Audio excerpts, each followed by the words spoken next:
네, 오늘 저는 본 말씀을 통해서 신앙생활에서 부딪히는 실제적인 어려움이라고 하는 제목을 가지고 하나님 말씀을 증거하겠습니다. 우리가 신앙생활을 하다 보면 뜻하지 않게 예상치 않은 여러 가지 문제들을 만나게 됩니다.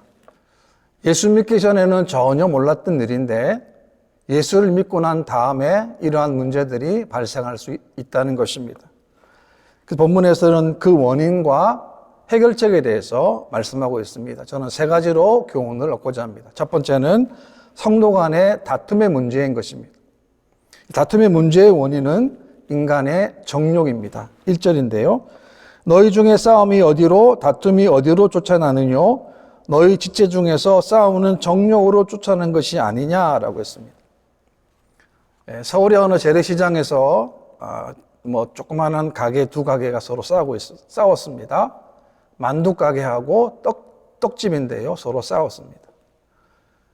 언론에 날 정도로 싸웠습니다.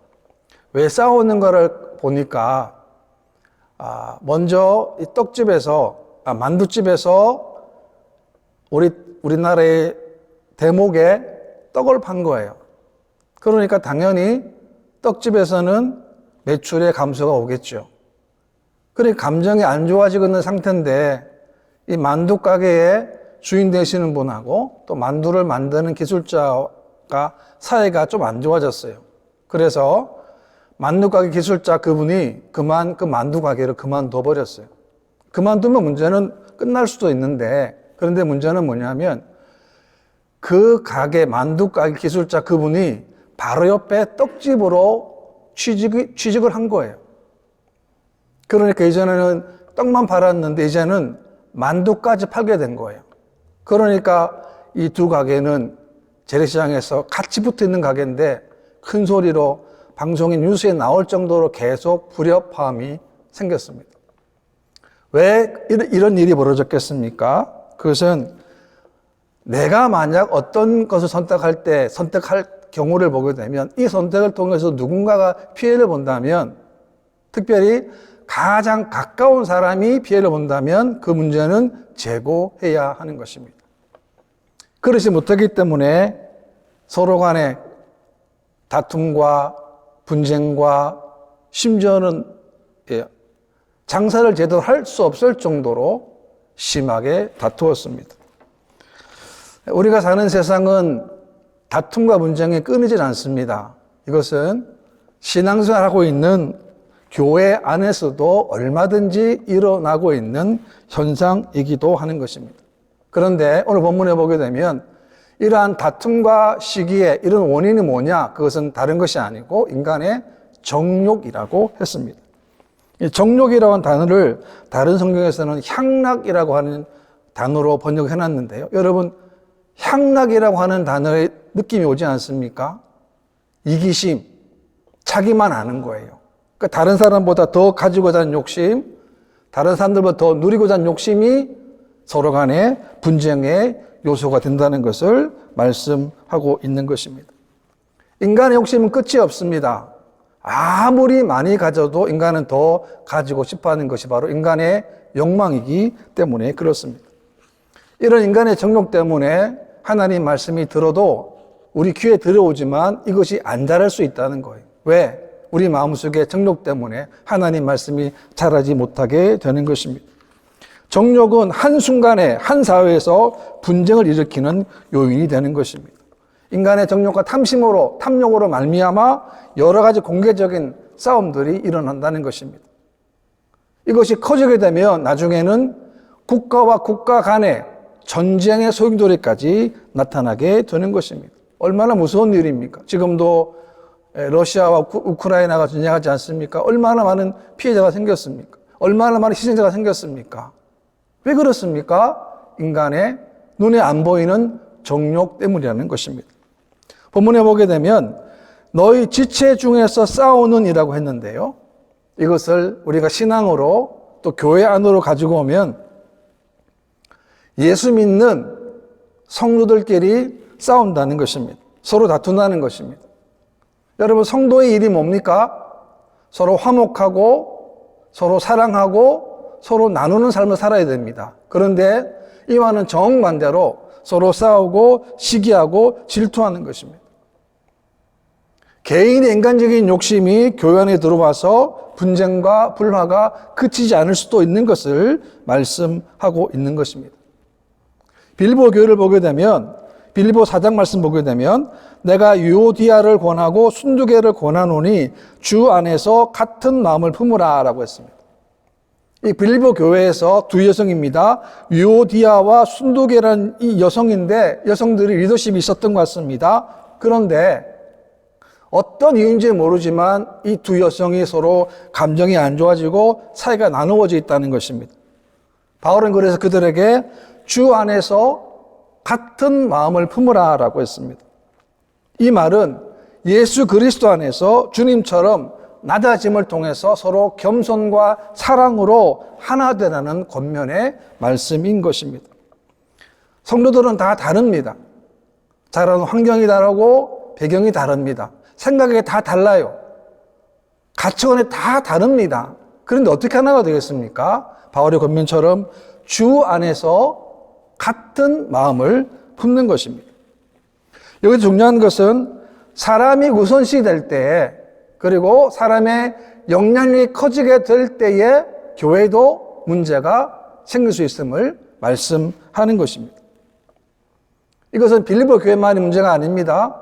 고린도 교회를 보게 되면 고린도 교회는 분쟁이 있는 교회였습니다. 어떤 분쟁이냐면 이 고린도 교회는 은사가 충만한 교회였습니다. 그런데 이 은사 때문에 독이 되지 못하고 자신의 은사를 자랑하고 이 의견의 충돌로 말미암아 교회가 분쟁이 되었던 교회였습니다. 그래서 바울은 고린도 교회를 저주로 먹이고 바보로 아니하였다라고 했습니다.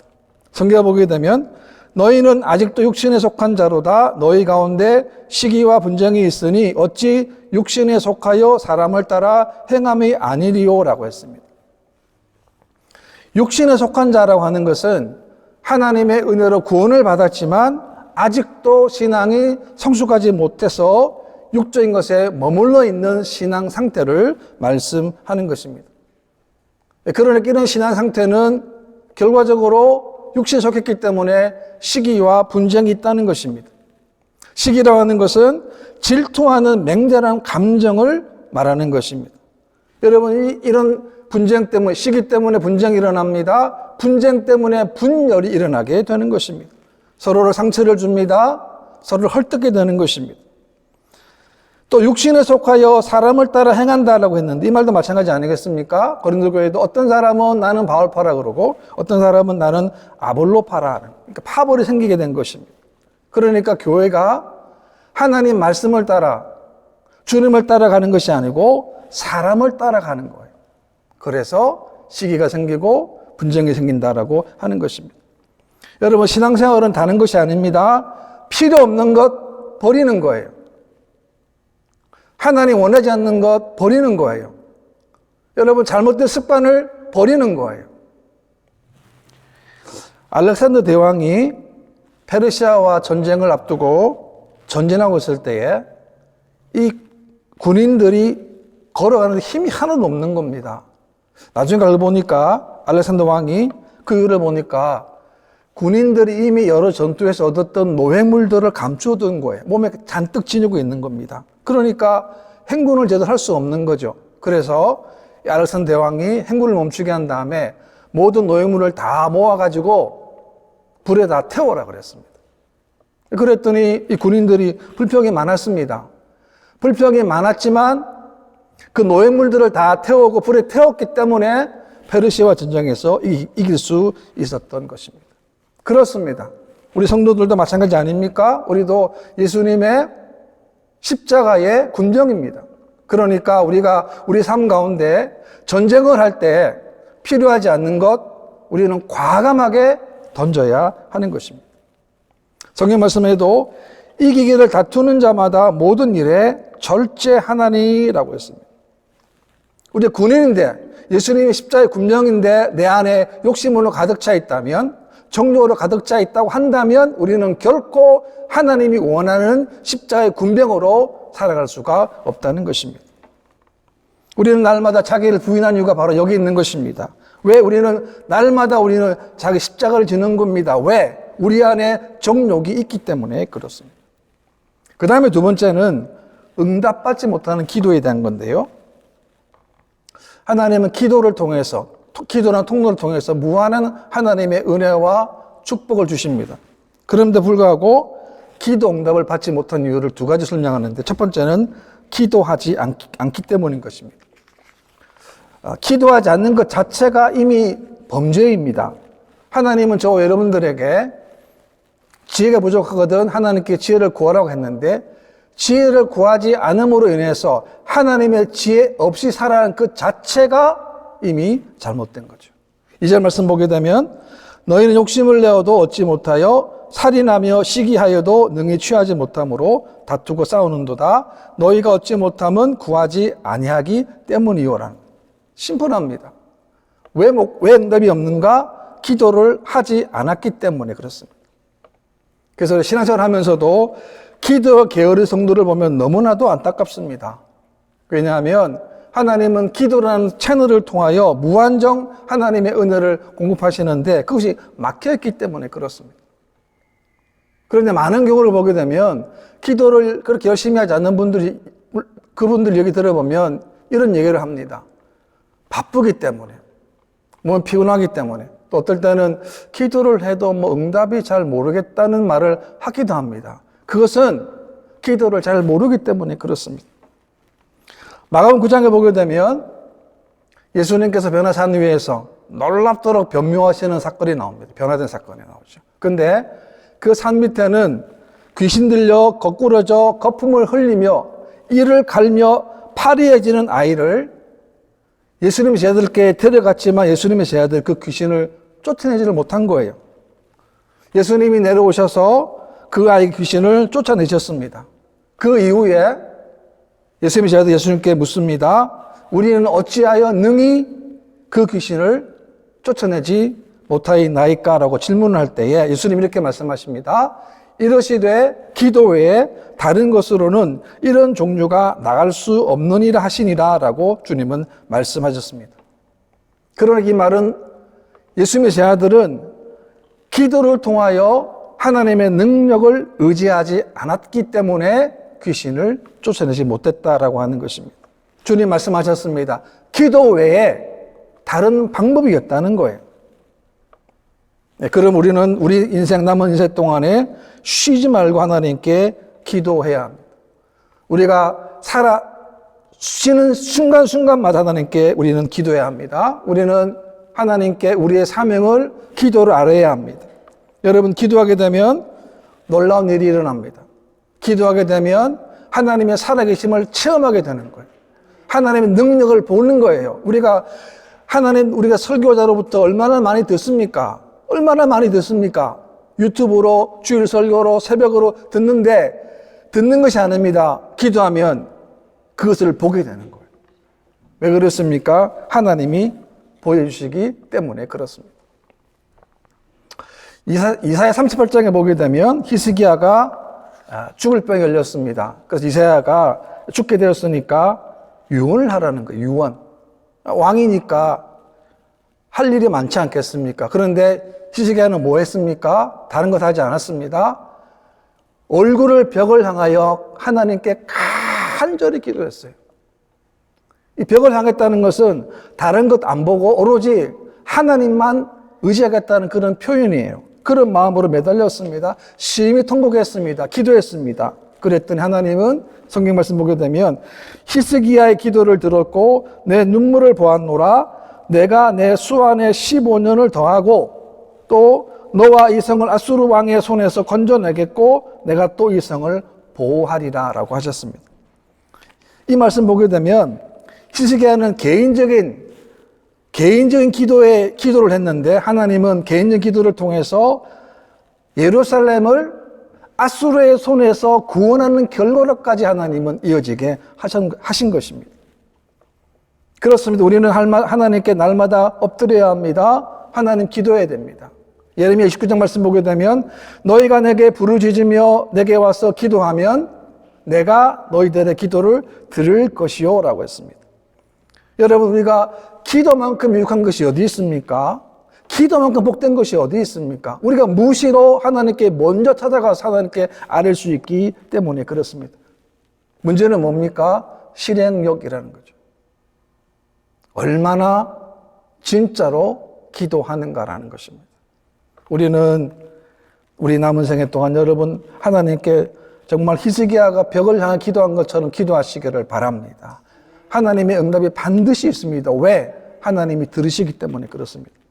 또 하나 기도 응답 못 받는 이유가 있는데 그것은 정욕으로 쓰려고 잘못 구하기 때문이라고 했습니다.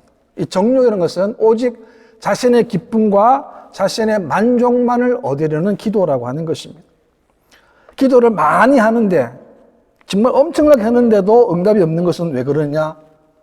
이 이유 때문입니다. 3절 말씀 보게 되면 구하여도 받지 못함은 정욕으로 쓰려고 잘못 구하기 때문이라 라고 했습니다. 이 기도의 내용의 말씀인데요. 우리가 어떤 기도를 할 것인가? 자신의 욕망을 위한 기도를 할 것인가? 아니면 하나님의 뜻에 따라 기도할 것인가를 묻고 있는 것입니다. 아무리 기도를 많이 한다고 할지라도 그 기도의 내용이 만약에 자신의 욕망에 투수한 것이라고 한다면 하나님 그 기도를 듣지 않으시는 것입니다. 하나님 우리의 기도의 대상으로 충분하지 않습니다. 우리의 기도의 목적이 되어야 하는 것입니다. 그럼 우리가 기도할 때마다 중요한 것은 뭡니까? 그 기도가, 기도의 내용이 하나님의 뜻에 합당해야 한다라고 하는 것입니다. 만약 기도를 많이 함에도 불구하고 응답되지 않으면 그것은 뭡니까? 자신의 기도가 혹시라도 육적인 기도인가 아니면 정욕적인 기도는 아닌가를 우리가 한번 살펴보아야 하는 것입니다. 그러면 성도들의 기도는 먼저 하나님의 뜻을 먼저 알기를 원하는 기도여야 하는 것입니다. 여러분, 우리가 하나님의 뜻을 알려면 우리의 신앙은 말씀 중심의 신앙이 될 수밖에 없는 거예요. 왜냐하면 우리가 하나님과의 관계는 말씀을 통해서 오기 때문에 그렇습니다. 우리가 어떻게 교통합니까? 어떻게 하나님과 함께 할 수 있습니까? 하나님을 마음에 못 쓰시지도 않으면서 급할 때만, 자기 위기일 때만, 그때만 하나님 부르짖는 것, 참다운 응답을 받기 어렵다라고 하는 것입니다. 그래서 우리는 날마다 하나님과 영적인 교제가 그래서 필요한 것입니다. 다윗을 보게 되면 다윗은 전쟁을 앞두고 하나님께 늘 묻지 않습니까? 하나님께 올라갑니까? 하나님께서 올라가라? 올라가는 거예요. 하나님 말씀이 안 계시면 어떻게 해야 됩니까? 기다려야 되죠. 인내해야 됩니다. 그 순간에 언제까지 기다려야 됩니까? 하나님께서 말씀하실 때까지, 하나님께서 응답하실 때까지 기다려야 하는 것입니다. 신앙은 기다림이 연속입니다. 왜? 그 기다림을 통해서 우리의 신앙이 하나님의 뜻에 점점 더 가까워지기 때문에 그렇습니다. 그것이 바로 기도의 정수인 것입니다. 그 다음에 세 번째는 예수를 믿기는 믿는데 여전히 세상이 좋은 거예요.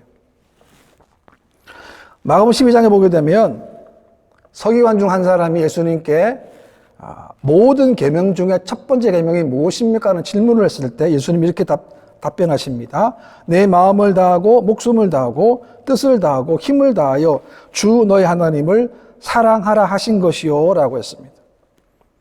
우리가 하나님을 사랑하는데 어떻게 사랑할 것인가 분명히 말씀하고 있습니다. 마음을 다하고 목숨을 다하고 뜻을 다하여 힘을 다하고 하나님을 사랑하라는 겁니다. 다시 말해 이 말은 우리가 이 세상에서 하나님을 제일로 최고로 섬기라는 것입니다. 하나님을 사랑한다고 말을 하면서도 사랑도 없고 마음도 없고 목숨도 없고 뜻도 없다면 그것은 진정한 사랑일 수 없다는 것을 아울러 말씀하는 것입니다. 하나님을 사랑한다고 말을 하면서도 여전히 세상을 사랑한다면 그것은 온전한 신앙이 될 수가 없는 것입니다. 4절 말씀에도 보게 되면 가늠한 여인들아 세상과 벗던 것이 하나님의 원수됨을 알지 못하느냐 그런즉 누구든지 세상과 보지 되고자 하는 자는 스스로 하나님과 원수되는 것이다 라고 했습니다. 여기서 가늠한 자는 하나님의 뜻대로 살지 않는 사람을 의미하는 것입니다. 우리가 사는 세상은 하나님 말씀을 거부합니다. 하나님 말씀을 대적하는 세상이에요. 하나님 율법을 대적하는 세상입니다. 하나님 방법을 거부하는 세상입니다. 그러니까 인간의 자기 주장과 하나님 방법은 절대로 같을 수가 없는 것입니다. 그러니까 세상을 사랑하면서 하나님을 사랑한다, 동시에 사랑할 수가 없는 것입니다. 하나님께 속한 대로 살게 되면 우리가 세상을 사랑할 일도 없고 세상도 우리를 사랑할 일도 없다라고 하는 것입니다. 만약 우리의 삶이 하나님 관계가 없는, 더 나쁘게 얘기하면 원수된 상태에 있는데 어떻게 우리가 하나님의 축복을 받을 수 있겠습니까? 결코 없다는 것입니다. 오늘 신앙을 보게 되면 하나님과도 친하고 싶고 세상과도 친하고 싶은 신앙인들이 많이 보입니다. 무슨 말이냐 하면 교회 안에서도 열심히 있는 신앙인으로 보이고 싶고 세상에서는 세상의 방법대로 성공하고 부귀와 명예를 얻고 싶어 한다는 것입니다. 그런데 여러분, 여기에는 무슨 함정이 있습니다. 왜냐하면 하나님과 세상은 절대로 같을 수가 없기 때문에 그렇습니다. 하나가 될 수 없습니다. 여러분, 좋은 것이 다 좋은 것이 결코 아니라는 것입니다. 고린도서 3장 말씀 보게 되면 너희는 너희가 하나님의 성전인 것과 하나님의 성령이 너희 안에 계시는 것을 알지 못하느냐라고 했습니다. 우리가 하나님의 성전이라는 거예요. 왜 하나님의 성전이 될 수 있느냐? 그것은 하나님의 성령님이 우리 안에 내주하시기 때문에 우리가 하나님의 성전이 되는 거예요. 구약시대 하나님의 성전에 하나님의 영광이 임하신 것처럼 하나님의 영이신 성령님이 우리 안에 계시기 때문에 우리가 하나님의 성전이 되는 거예요. 그래서 성령님께서 말씀하십니다. 알지 못하느냐는 거예요. 우리 행할 바를, 앞으로 해야 할 바를 말씀해 주시기 때문에 그것을 따라 살아갈 것을 말씀합니다. 또 누구든지 하나님의 성전을 더럽히면 하나님이 그 사람을 멸하시리라. 하나님의 성전은 거룩하니 너희도 거룩하니라 라고 했습니다. 하나님의 성전은 개개인뿐만이 아닙니다. 주님의 교회도 마찬가지입니다. 교회를 칭하기도 합니다.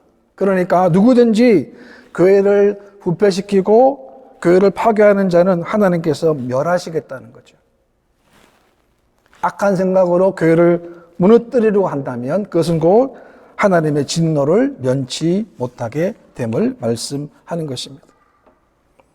우리가 세상을 어떻게 사는가에 따라 우리가 세상의 종이 될 수도 있고 세상이 우리에게 무릎을 꿇을 수도 있는 것입니다. 최근 한국의 드라마 가운데 여러분 혹시 카지로라고 하는 드라마를 보셨습니까? 그 드라마를 다는 못 보지만 유튜브에서 이제 요약본을 보게 되면 저는 그 중에 제일 안타까운 사람이 누구냐면 한국에 있는 건실한 사업가예요. 그분이 필리핀에 놀러 갔다가 꿀벌이라고 하는 사람한테 딱 잡혔어요. 이 꿀벌이 뭐 하는 사람이냐면 그 사람은 카지노에 갔다 돈을 다 탕진한 사람이에요. 돈이 하나도 없는 사람이에요. 그러니까 돈 많은 사람 물색해가지고 카지노로 끌어오는 사람이 꿀벌인데 그런 사람을 만나가지고 카지노 가서 이제 도박의 맛을 들이는 거죠. 나중에 어떻게 됩니까? 전세가 역전됩니다. 처음에는 재미삼아 한국에서 뭐 수백억 매출이 있다는 기업가니까요. 그런데 재미삼아 했는데 나중에는 올무가 된 겁니다. 역전돼 버립니다. 나중에는 주인공인 차모식이라는 분한테 굉장히 돈을 빌리는데 또 그분은 선심을 쓰는 척하면 돈을 빌려주지 않습니까? 그러면 어떻게 되냐면 사실은 그 사업가는 망할 수밖에 없는 거예요. 그렇습니다. 세상에 가면 갈수록 깊이 들어가면 갈수록 여러분 평강이 없어요. 하나님의 은혜가 없어요. 답답합니다. 죽는 거예요. 망하는 길이에요. 그런데 하나님과 가까이 가기만 하면 가까이 가면 갈수록 더 기쁨이 넘칩니다. 더 감사가 넘치는 거예요. 더 환희가 넘치는 거예요. 왜 그렇습니까? 하나님이 주시기 때문에 그렇습니다. 요한일서 5장에 보게 되면 하나님을 사랑하는 것은 이것이니 우리가 그의 계명들을 지키는 것이니라 라고 했습니다. 여러분, 세상에 유혹이 너무도 많습니다. 우리는 조심해야 합니다. 함정이 너무도 많습니다. 우리는 조심해야 하는 것입니다. 왜 함정이 많으냐? 하나님의 사랑을 몽땅 잃어버리게 할 수도 있기 때문에 그렇습니다. 여러분 생각해 보십시오. 우리 한 사람에 의해서 하나님께서 하늘 보좌 버리시고 예수님을 이 땅에 보내주셨어요. 그 예수님 십자가에서 비참하게 돌아가셨어요. 왜? 우리 구원하시기 위해서. 우리 모든 죄를 다 짊어지시고 예수님은 죽으셨어요. 그 죄의 핏값, 우리의 그 죄의 은혜로 그 죄의 핏값을 우리가 은혜 받고 구원받은 거 아닙니까? 얼마나 감사합니까? 그런데 그 신앙이, 그 사랑이 점점 식어져 가고 있다는 거예요. 저는 바랍니다. 하나님 다시금 우리들에게 이 신앙 허락해 주셔서 어떠한 어려움과 공경이 있다 할지라도 우리는 하나님 앞에 가야 합니다. 하나님 앞에 머물러야 합니다. 하나님과 함께 해야 됩니다. 이런 믿음으로 승리할 수 있는 여러분 되시기를 주님의 이름으로 축원합니다.